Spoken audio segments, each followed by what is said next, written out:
Aunty जी। नमस्ते बच्चा, नमस्ते। जीते रहो, खुश रहो। Thank you aunty. आंटी हम लोग ना पर्यावरण की एक शॉर्ट्स ले रहे थे तो वहीं नज़र गई छोटे से पार्क लेकिन खूबसूरत पार्क में। इस पार्क की कहानी हम आपकी जुबानी सुनेंगे आज। जनता जानना चाहती है आखिर इस पार्क का क्या मोटिव है, कितने टाइम से स्थापित है। मोटिव तो बेटा, मोटिव का तो मैटर नहीं बनता इसमें। मोटिव यही है कि मुझे पर्यावरण से प्यार है बेटा, मुझे पेड़ पौधों से बहुत प्यार है और मुझे वाइल्ड लाइफ सबसे ज़्यादा पसंद है।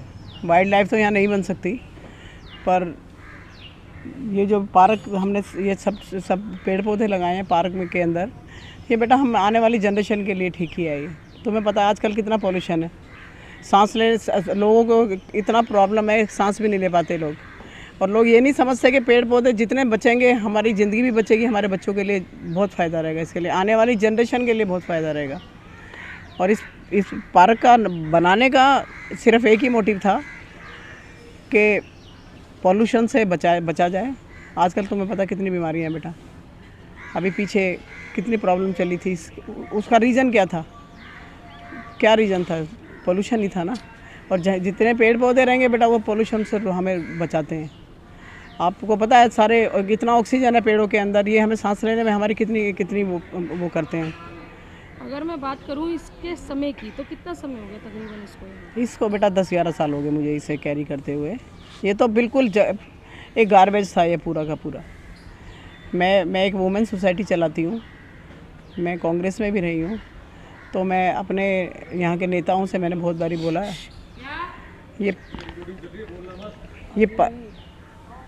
मैंने अपने यहाँ के नेताओं से भी बोला कि भाई ये मेरे घर के सामने कूड़ा जमा रहता है, इतना सारा आप इसे थोड़ा सफाई करा दो। तो बेटा किसी ने नहीं सुनी, तो फिर मैंने सोचा सविता चौधरी तुम खुद ही मैदान में आओ। और ये कोई बुरा काम नहीं था बेटा, मुझे किसी ने सहयोग नहीं करा, मैंने खुद ही अकेले इसको सबको कैरी किया। मैंने इसमें कम से कम 30 पेड़ आम के लगाए। सबसे पहले मैंने इसका कूड़ा साफ़ किया, उसके बाद में मैंने पौधे खरीद के खुद लगाए। मैं इसे सारा कम से कम 7-8 घंटा मैं यहाँ देती थी इस पार्क के लिए। इसमें जो भी पौधा लगा वो मैंने अपने हाथ से लगाया, उसको पानी देके मैंने बड़ा किया। आंटी जी कहते हैं जैसे बाग की रक्षा करता है कोई माली, इस पेड़ों की रक्षा करती सविता आंटी। आपने अभी कहा कि कोई और रक्षा नहीं है, सिर्फ मैं रक्षा करती हूँ। तो रक्षा से याद आया, कीड़े मकोड़ों के बचाव के लिए ना बहुत सारे आजकल केमिकल्स आते हैं इन सब डालने के लिए। क्या ये पेड़ पौधों में भी वो केमिकल्स, वो दवाइयाँ डाली जाती हैं? नहीं बेटा, मैंने कभी इनके अंदर कोई केमिकल नहीं डाला, ये सब जैविक है बेटा। इसका मैंने खाद बनाया है, मैंने जो मेरे पत्ते इकट्ठे होते हैं उनका मैं खाद बनाती हूँ, वही मैं अपने पेड़ पौधों में सब डालती हूँ। मैं गोबर उठा के लाती हूँ, मैं इन सब पौधों में गोबर डालती हूँ। मेरा एक पौधा मेरा बच्चा है, मैंने अपने बच्चों से भी ज़्यादा इन्हें सींचा है। और इनका कोई एक पत्ता भी तोड़ता है तो मुझे दुख होता है। वैसे इसमें कुछ पौधे ऐसे भी हैं जो लोगों के काम आते हैं, पर मेरी बिना मर्जी के कोई तोड़ता है तो मुझे पसंद नहीं आता बेटा। मैं कहती हूँ कोई पौधा है, कुछ भी कोई तुमने पत्ते लेने हैं, कोई लेने हैं तो आप मेरे से पूछ कर लो, मैं कभी मना नहीं करती हूँ। सवाल ये रहेगा कि गवर्नमेंट की तरफ से, पर्यावरण अधिकारियों की तरफ से आपको इस पार्क में ऐसी क्या कमी लगती है जो आप गुहार लगाना चाहते हैं कि वो आपको प्रोवाइड कर दें? नहीं बेटा, मैं कोई गुहार नहीं लगाना चाहती किसी से भी। मैंने जब गुहार लगाई मेरी किसी ने सुनी नहीं। मैं तो उनसे सिर्फ ये कहती तुम साफ़ करा दो, सब पौधे मैं खुद लगा लूँगी। ये डीडीए की लैंड है, डीडीए ने कभी इसको देखा ही नहीं आके इसमें क्या करना है। इसमें एक कूड़ा घर बना दिया लोगों ने, डीडीए ने, तभी इसमें कोई सुनवाई नहीं की। तो मैं किसी से कभी गुहार लगाई नहीं बेटा। हाँ, जब लगाई थी, जब नीड थी, मुझे नीड मतलब पार्क को नीड थी। मैंने यहाँ के एक एमएलए होते थे मिस्टर कोई भी थे वट एवर, यहाँ पार्टी भी आई, कांग्रेस भी आई, बीजेपी भी आई। तो मैंने कहा भाई तुम्हें इतना सारा फंड मिलता है, अपने फंड से थोड़ा सा मेरी थोड़ी हेल्प कर दो, कुछ पेड़ पौधे लगवा दो। तो किसी ने कोई सुनवाई नहीं की। तो इसका हर पौधा मैंने खुद खरीदा है बेटा, इसमें जो कुछ किया है मैंने खुद किया है। आंटी जी, हम एक वो पेड़ देखना चाहेंगे जिसमें आपने बताया कि इसमें अमरूद के भी पेड़ हैं, इसमें आम के भी पेड़ हैं, तो आप हमारे साथ चलते हाँ, चलते बिल्कुल।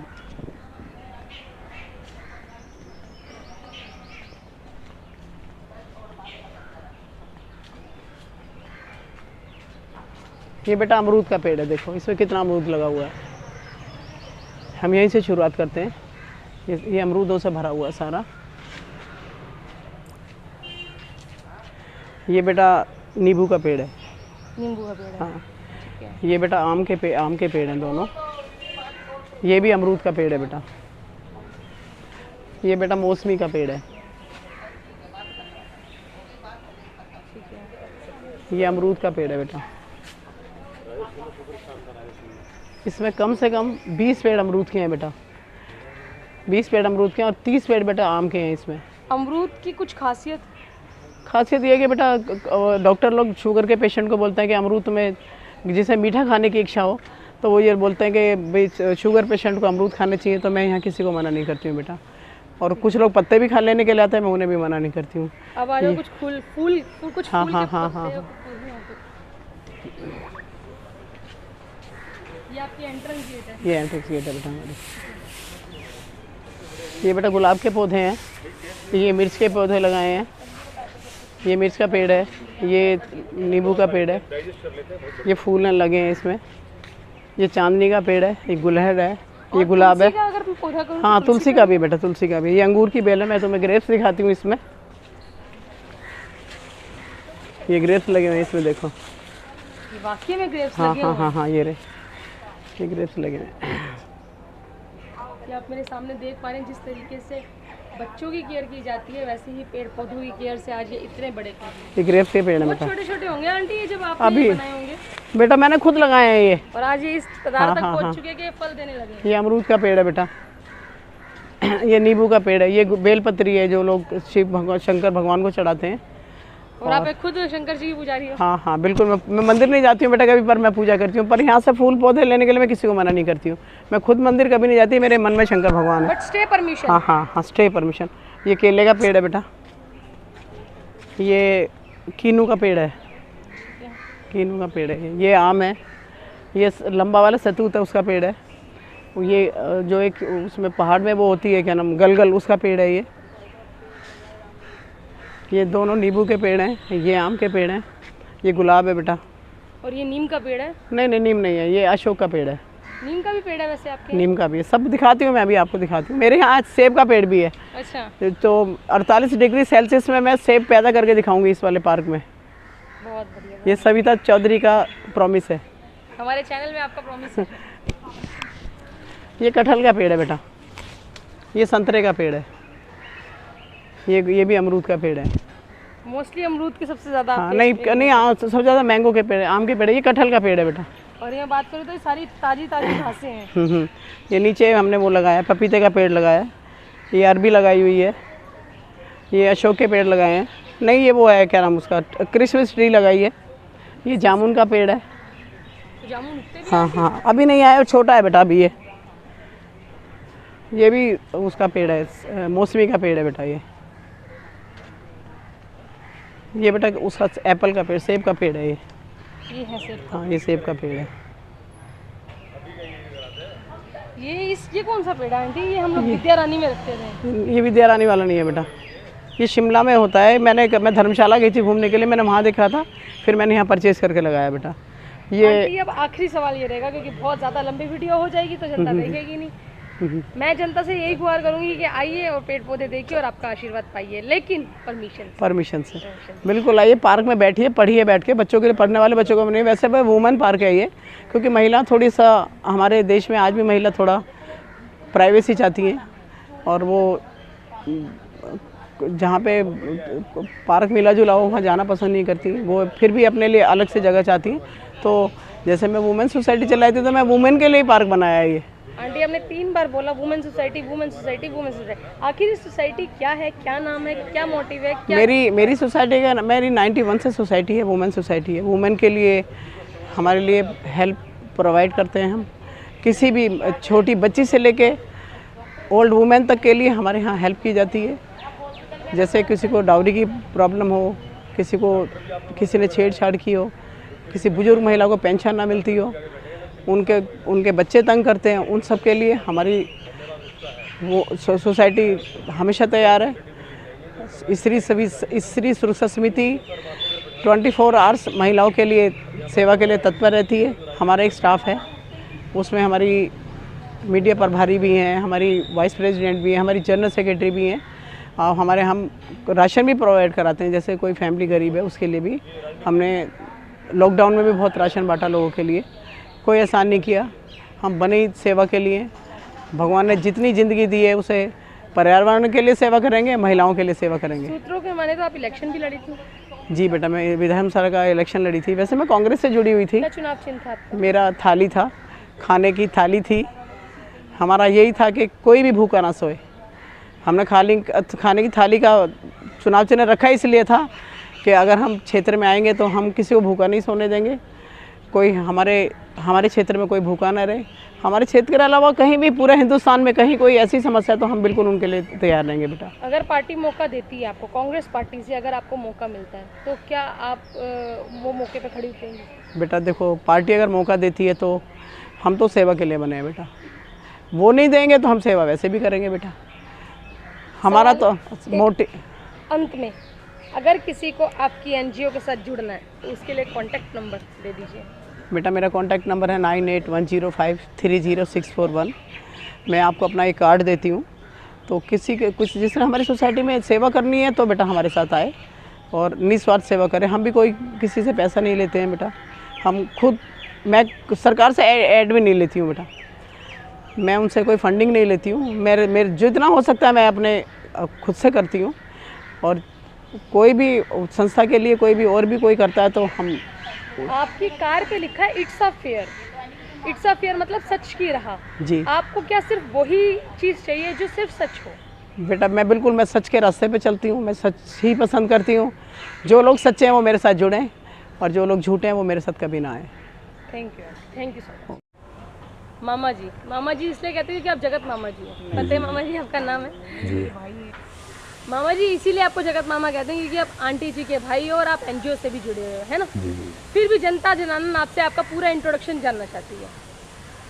बताइए अपने बारे में कुछ। मैं फतेह सिंह गौरव, मैं स्थायी निवासी हूँ कमला नगर कॉन्स्टिट्यूंसी में, चंद्रावल गांव से, और मेरा जन्म भी वहाँ का है। मेरी बहन जी सविता चौधरी जी जो है यहाँ पर भी काफ़ी सक्रिय हैं, राजनीतिज्ञ हैं और कांग्रेस में बहुत योगदान दिया है। करीब इनका 40 साल का जो है अनुभव है। और उसके बाद में जब नेहरू विहार में स्थानांतरित हुई तो अपने मतलब जो है अथक प्रयासों से नेहरू विहार के अंदर भी कई ऐतिहासिक सामाजिक कार्य किए इन्होंने। तो लोग और महिलाएं पुरुष कहते थे कि सविता जी आपके घर के सामने की ये पार्क है, बड़ा उपेक्षित पार्क है ये, और आप नेहरू विहार के लिए इतना काम कर रही हैं, कम से कम अपने जो घर के सामने पार्क है थोड़ी उसकी भी जो है मतलब जो उसका संरक्षण करने का भी कार्य करें।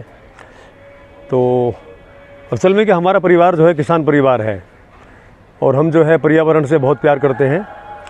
हमारे जहाँ पर सिग्नेचर ब्रिज स्थापित है अभी, यहीं पर हमारे 17 बीघे ज़मीन थी खेती की। हम यहाँ गेहूँ बोते थे और प्लेज में तरबूज, खरबूजे, खीरे, ककड़ी बोते थे। तो सौभाग्य है कि बहन जी को इधर जो है अलॉटमेंट हो गई नेहरू विहार में। हम जमुना जी के किनारे पर ही खड़े हैं एक तरह से। जमुना यहाँ से कोई ज़्यादा दूर नहीं है। हम इसे मतलब एक तरह से पूर्ण रूप से कह सकते हैं कि हम जमुना के किनारे पर हैं। तो ये सौभाग्य की बात है। तो ज़मीन बड़ी उपजाऊ है यहाँ की। तो जब बहन जी ने पार्क को मतलब जो है लोगों ने कहा, फिर इनके मन में भी जो है एक विचारधारा उत्पन्न हुई कि भाई इस पार्क का संरक्षण किया जाए। तो इतनी गंदगी थी, बेशुमार गंदगी थी यहाँ पर। दुनिया भर का जो कूड़ा है, जो गंदगी है, वो यहाँ पर लोग एकत्रित करते थे। जो मतलब हमारे जो लोग करते हैं, जिनकी जो आदत से मजबूर हैं, आप किसी भी क्षेत्र में चले जाओ, अगर आपने थोड़ा कूड़ा डालना शुरू कर दिया तो पड़ोसी उससे अगले दिन दूना तीगुना कूड़ा डालना शुरू कर देगा और कोई भी क्षेत्र है उसे उसकी भरमार कर देंगे। तो हम इन लोगों से जो है बहुत परेशान थे। तो बहन जी ने उन पर जो है स्ट्रिक्टली जो है कदम उठाया और उनके कूड़े को रुकवाना शुरू किया और कूड़े की सफाई भी करनी आरंभ कर दी और चरणबद्ध तरीके से दैनिक रोज़ काम किया। और उसका मतलब परिणाम आपके सामने है कि 10 साल हमारी बहन जी ने, सविता चौधरी ने अथक प्रयासों के द्वारा, और किसी का भी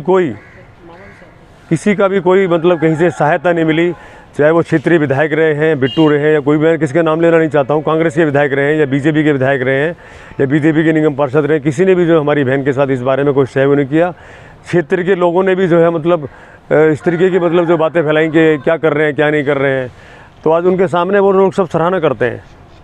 मामा जी सवाल ये रहेगा, क्योंकि तमाम सवालों के उत्तर मुझे मिल चुके हैं, बट आपसे एक ही सवाल करूंगी कि जो लोग रोड पे चलते हैं, लेकिन जो पर्यावरण अधिकारियों की तरफ से, जो सरकार की तरफ से रोड्स के ऊपर, सड़कों के ऊपर पेड़ पौधे लगे गए हैं, वो किसी की आंखों में जा रहे हैं, किसी की नाक पे जा रहे हैं, कई एक्सीडेंट उससे होते हैं। उसके लिए आपकी क्या विचारधारा है? हाँ, विचारधारा यही है कि मैं भी इन बातों से जो है बड़ा ही ओतप्रोत हूँ और अभिभूत हूँ, और मैं भी आए दिन जो है आवागमन करता हूँ टू व्हीलर से, या जैसे भी है टू व्हीलर से मैं जब आवागमन करता हूँ तो कई तरह के जो पेड़ हैं वो अनियंत्रित तरीके से जो है स्थापित हैं जो रोड पर, और कई एक्सीडेंट ऐसे खतरनाक हुए हैं, जघन्य एक्सीडेंट हुए हैं जिनसे कि कोई बच्चे या नवयुवक या बुजुर्ग महिलाएं पुरुष उनकी जो है मृत्यु हो जाती है। फिर बाद में जो है उनको जो है क्लेम दिया जाता है। लेकिन मेरा कहना है दिल्ली सरकार से, क्योंकि मैं दिल्ली का निवासी हूँ, कि जो भी इस बारे में जो भी एक तरह के अधिकारी हैं, वन संरक्षण के अधिकारी हैं या उद्यान विभाग के अधिकारी हैं, तो उनको इस बारे में जो है चेताया भी जाता रहता है और उनको जो है संज्ञान लेना चाहिए कि भाई जो पेड़ अनियंत्रित तरीके से लगे हुए हैं, इन पेड़ों को समुचित व्यवस्था करें। और जो आए दिन एक्सीडेंट हो जाते हैं, ऐसे आंधी आ गई तो आंधी में वो पेड़ सबसे पहले गिरता है जो पेड़ अनियंत्रित तरीके से जो है स्थापित है, टेढ़ा मेढ़ा है, और वही सबसे पहले टूट जाता है। वो कारों पे गिर जाता है, चलते राहगीरों पे गिर जाता है, और आए दिन जो है ऐसे घटनाक्रम होते रहते हैं, किसी की डेथ हो गई है तो बाद में लाखों रुपया दिल्ली सरकार या जो है उद्यान विभाग के कर्मचारी या उनके जो भी अफसरान हैं वो देते हैं। लेकिन पहले से पहले उसकी समुचित व्यवस्था कर ली जाए, उस पेड़ को हटाकर दूसरा पेड़ अगर स्थापित कर दिया जाए, सीधा कर दिया जाए, तो उद्यान विभाग का ये कार्य बनता है कि भी उन पेड़ों को जो है समुचित तरीके से जो है स्थापित करें और उनका संरक्षण भी समुचित तरीके से करें। Thank you.